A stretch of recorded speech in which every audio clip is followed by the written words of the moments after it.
السلام علیکم پیارے دوستو، مزید ایسی ویڈیوز کے لیے آپ ہمارے چینل کو سبسکرائب کر دیں۔ رمشا کے پیدا ہونے کے بعد نگین تو جیسے ہوش کھو بیٹھی تھی۔ وہ نہ کسی سے بات کرتی اور نہ ہی کسی سے کچھ کہتی، صرف شاہ کو اپنے سینے سے لگائے روتی رہتی۔ اس نے تو اپنی بیٹی کو بھی ٹھیک سے نہ دیکھا تھا۔ وہ نہ آمنہ سے بات کر رہی تھی اور نہ ہی ملازمہ سے، لیکن احمد کی موت کے چوتھے دن جب شاہ اس کے قریب گیا تو وہ اس کے گلے لگ کر پھوٹ پھوٹ کر رو دی۔ احمد کی شہادت کو 1 مہینہ ہو چکا تھا، لیکن ان کا غم ابھی بھی تازہ تھا۔ ایک احمد کا غم اور دوسری نگین کی طبیعت جو دن بہ دن گرتی چلی جا رہی تھی۔ وہ 3 دن تک کھانا نہیں کھاتی تھی۔ جب آمنہ کی برداشت سے باہر ہو جاتا تو اسے ڈانٹ کر یا پھر اپنی محبت کا واسطہ دے کر کچھ کھانے کی منت کرتی، جبکہ شاہ ہر وقت رمشا کے سر پر سوار رہتا۔ یہ نام تک اسے شاہ نے دیا تھا۔ یہ نام اس کے اسکول کی وین کلاس کی ایک بہت ہی پیاری بچی کا تھا جو شاہ کو اچھا لگتا تھا۔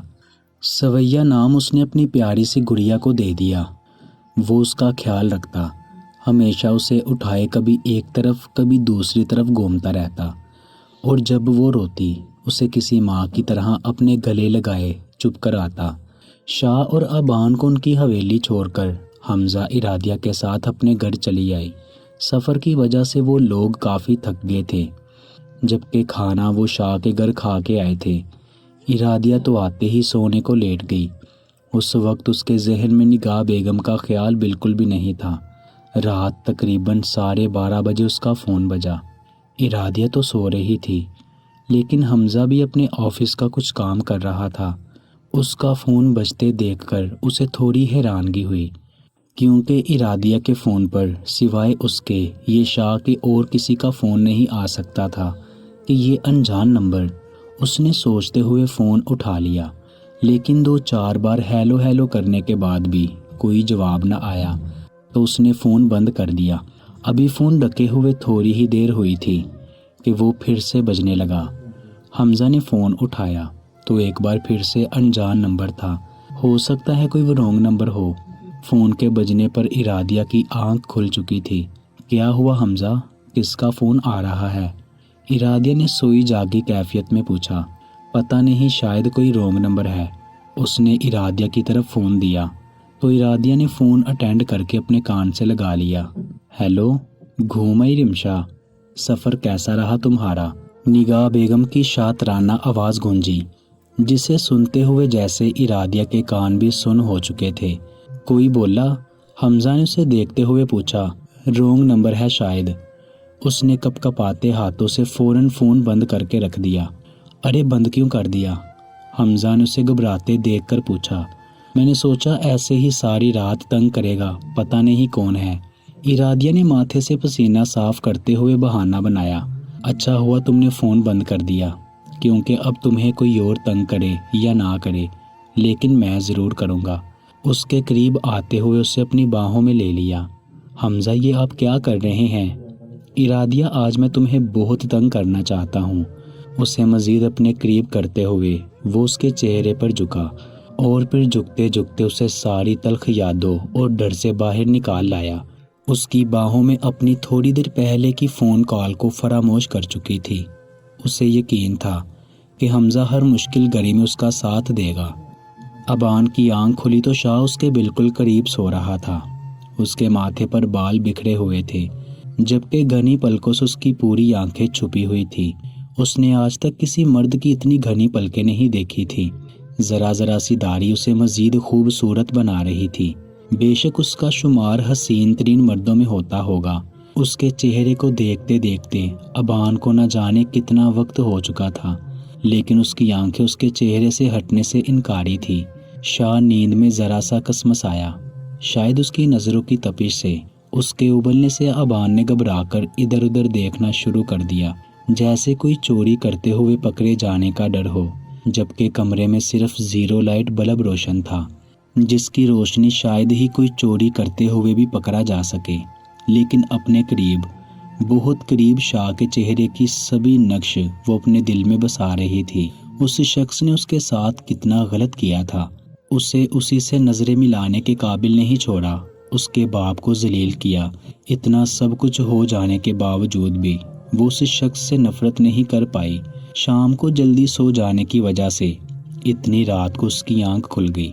اس نے گھڑی کی طرف دیکھا جو ابھی صرف 3:30 بجا رہی تھی۔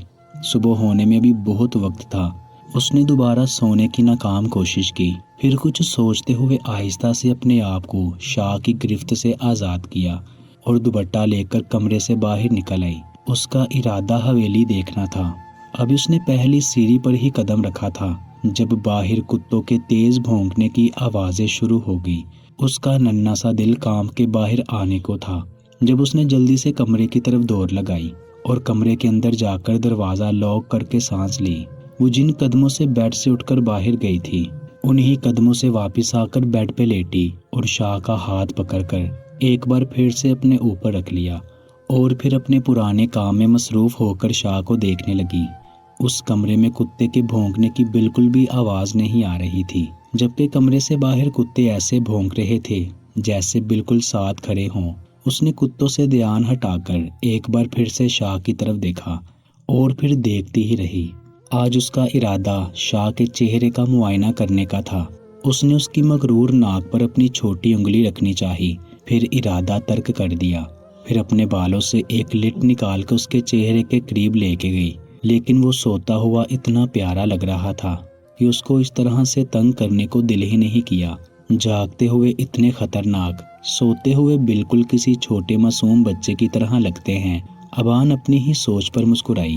پلیز مجھے اس طرح سے دیکھنا بند کرو، تمہاری وجہ سے میری نیند خراب ہو رہی ہے۔ وہ بند آنکھوں سے بولا۔ ہائے اللہ، یہ جاگ رہے ہیں۔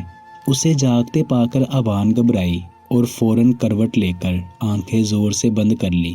جب شاہ نے ایک جھٹکے سے اسے اپنی طرف کھینچا۔ تمہاری جگہ یہاں ہے، میرے پاس، بالکل قریب ہے۔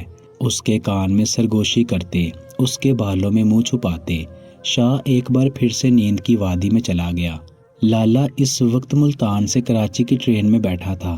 اسے کسی بھی طرح کراچی پہنچنا تھا۔ اس کی زندگی کا سفر وہیں سے شروع ہوا تھا۔ وہیں پر پہلی بار وہ شاہ سائیں سے ملا تھا اور پھر ان کا یقین جیت کر ان کا سب سے خاص آدمی بن گیا، اور پھر اس کے ہاتھوں وہ گناہ ہوا جس کے لیے وہ آج بھی پچھتا رہا تھا۔ اسے اپنی بیٹی سے ملنا تھا۔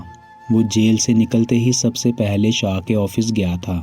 وہاں سے پتہ چلا کہ وہ لوگ کراچی جا چکے ہیں اور اب وہ ان کے پیچھے کراچی جا رہا تھا تاکہ وہ اس درندے سے اپنی بیٹی کو بچا پائے۔ آج ان کا ولیمہ تھا۔ شاریز اپنی پسند سے اس کے لیے ڈریس لے کے آیا تھا جو کہ بہت خوبصورت تھا۔ شاریز بابا کے بارے میں کچھ پتہ چلا؟ کہ جیسے ہی وہ کمرے میں آیا گنوا نے اسے پوچھنے لگی۔ نہیں گنوا، مجھے ان کے بارے میں نہیں پتہ چلا، شاید وہ وہاں گئے ہوں گے۔ شاریز زیر لب بربرایا۔ کہاں؟ گنوا نے پوچھا۔ کہیں نہیں۔ شاریز آپ مجھ سے کچھ چھپا رہے ہیں، پلیز مجھے بتائیں کہ بابا کہاں ہے۔ شاریز اسے لالا کی حقیقت نہیں بتانا چاہتا تھا، لیکن اس کا رونا دھونا، پریشان ہونا اس کے لیے بہت بڑی مشکل بنا رہا تھا۔ گنوا، میں تمہیں سب کچھ بتاؤں گا، لیکن تمہیں مجھ سے وعدہ کرنا ہوگا کہ اس کے بعد تم اپنے بابا سے نفرت نہیں کرو گی۔ شاریز نے تحمل سے بات کرتے ہوئے کہا۔ کیا مطلب ہے آپ کا شاریز؟ میں کیوں اپنے بابا سے نفرت کروں گی؟ ایسا کیا چھپا رہے ہیں آپ مجھ سے؟ اب گنوا کو اس پر غصہ آنے لگا تھا جب شاریز نے اس کو آہستہ آہستہ اسے لالا کی حقیقت بتانا شروع کی۔ پیارے دوستو، آپ ہمارے چینل کو سبسکرائب کرنے کے ساتھ ساتھ بیل آئیکن کو بھی پریس کر دیں۔ شکریہ۔